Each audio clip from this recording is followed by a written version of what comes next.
Se você quer se preparar para a volta de Jesus e ser salvo da grande tribulação, inscreva-se no canal Profeta Pastor Marconi Silva e ative o sininho para não perder nenhum vídeo. Que Deus abençoe a todos vocês. Em que local será construído o terceiro templo em Israel? Esse é um assunto que desperta a curiosidade de muitos cristãos, ao envolver profecias, história e geopolítica. Vejamos o que a Bíblia e as notícias nos revelam sobre esse tema. O terceiro templo é o nome dado ao projeto de construção de um novo santuário judaico no Monte do Templo, em Jerusalém, onde ficavam os antigos templos de Salomão e de Herodes. Esses templos foram destruídos pelos babilônios e pelos romanos, respectivamente, e desde então os judeus vivem sem um lugar para adorar a Deus com sacrifícios de animais, conforme a lei mosaica.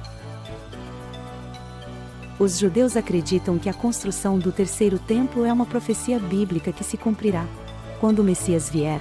Eles se baseiam em textos como Ezequiel 40 e 48, que descreve uma visão detalhada de um templo futuro, e Zacarias 6, 12 e 13, que diz e fala-lhe, dizendo: assim diz o Senhor dos Exércitos, eis aqui o homem cujo nome é Renovo, ele brotará do seu lugar, e edificará o templo do Senhor, ele mesmo edificará o templo do Senhor, e ele levará a glória, assentar-se-á no seu trono, e dominará, e será sacerdote no seu trono, e conselho de paz haverá entre ambos os ofícios.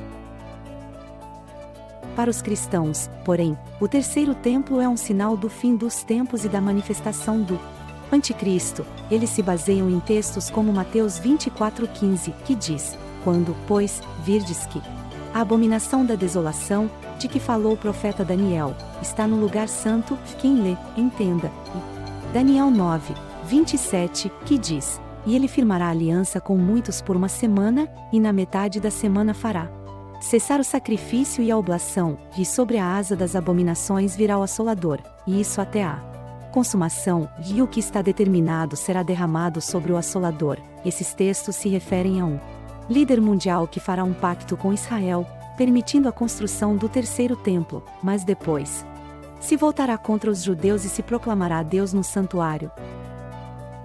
O apóstolo Paulo também fala sobre esse evento em 2 Tessalonicenses 2, 3 e 4, quando diz: ninguém de maneira alguma vos engane, porque não será assim sem que antes venha a apostasia, e se manifeste o homem do pecado, o filho da perdição, o qual se opõe, e se levanta contra tudo o que se chama Deus, ou se adora, de sorte que se assentará, como Deus, no templo de Deus, querendo parecer Deus.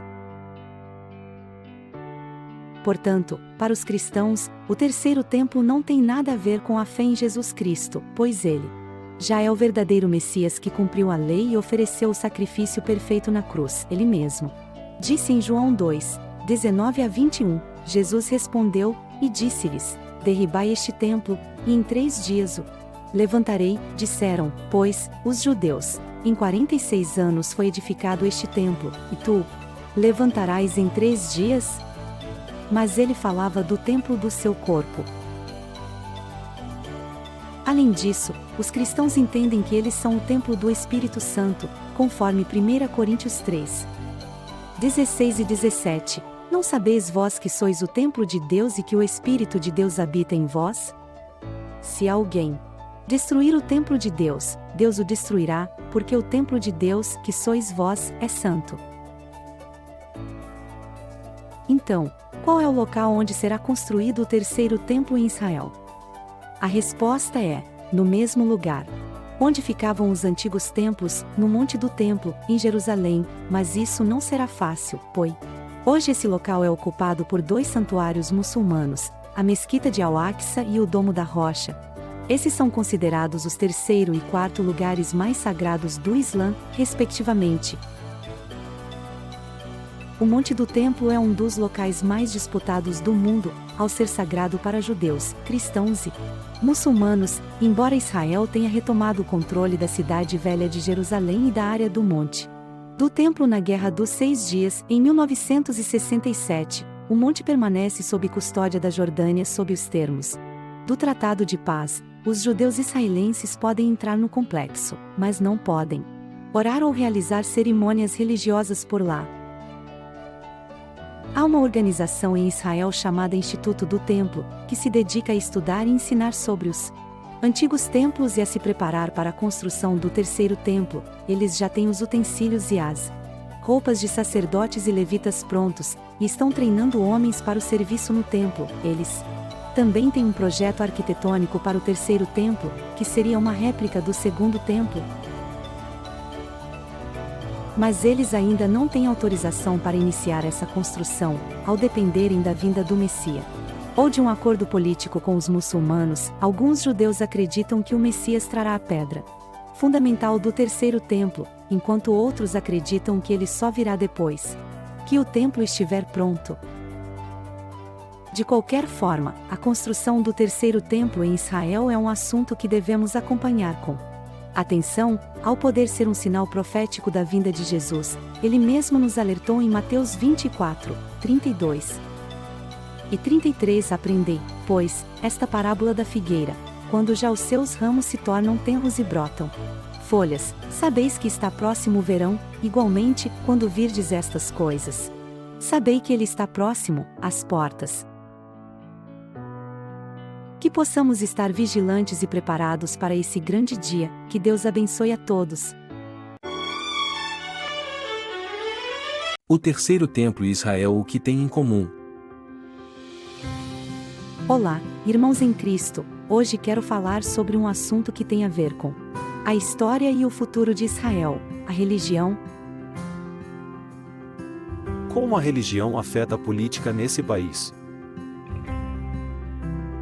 Quais são as principais correntes religiosas que atuam na sociedade israelense? Descobriremos um pouco mais sobre esse tema tão complexo e relevante. Israel é um país que se define como um Estado judeu, ou seja, um Estado que tem como base a religião, a cultura e a identidade do povo judeu. Isso significa que a religião tem uma grande influência na política, na legislação, na educação, na segurança e em outros aspectos da vida pública. No entanto, nem todos os judeus pensam da mesma forma sobre o papel da religião no Estado. Existem diferentes correntes religiosas no judaísmo, que variam desde as mais ortodoxas até as mais liberais. As principais são os judeus ultra-ortodoxos, ou Haredim, que seguem rigorosamente as leis e os costumes da tradição judaica. Eles representam cerca de 10% da população, com uma forte presença no parlamento e no governo. Eles defendem que o Estado deve se submeter à lei religiosa, ou Halachá, e que o terceiro templo deve ser construído em Jerusalém. Os judeus ortodoxos, ou Datim, que também seguem as leis e os costumes da tradição judaica, mas com mais flexibilidade e adaptação à modernidade. Eles representam cerca de 15% da população e também têm uma participação política significativa. Eles defendem que o Estado deve respeitar a lei religiosa, mas sem impô-la a todos os cidadãos. Os judeus tradicionais, ou Masortim, que mantêm alguns elementos da tradição judaica, mas sem seguir todas as leis e os rituais. Eles representam cerca de 30% da população com uma visão mais moderada e pragmática da política. Eles defendem que o Estado deve preservar a identidade judaica, mas sem interferir na liberdade individual. Os judeus seculares, ou Ilonim, que não praticam a religião e se identificam mais com a cultura e a nacionalidade judaicas. Eles representam cerca de 40% da população, com uma visão mais laica e progressista da política. Eles defendem que o Estado deve ser separado da religião e garantir os direitos humanos e a igualdade para todos. Além dessas correntes judaicas, há também outras minorias religiosas em Israel, como os árabes muçulmanos, 18%, os árabes cristãos, 2%, os drusos, 2%, e os barraís, 0,1%. Esses grupos também têm suas demandas políticas e sociais, que muitas vezes entram em conflito com as dos judeus.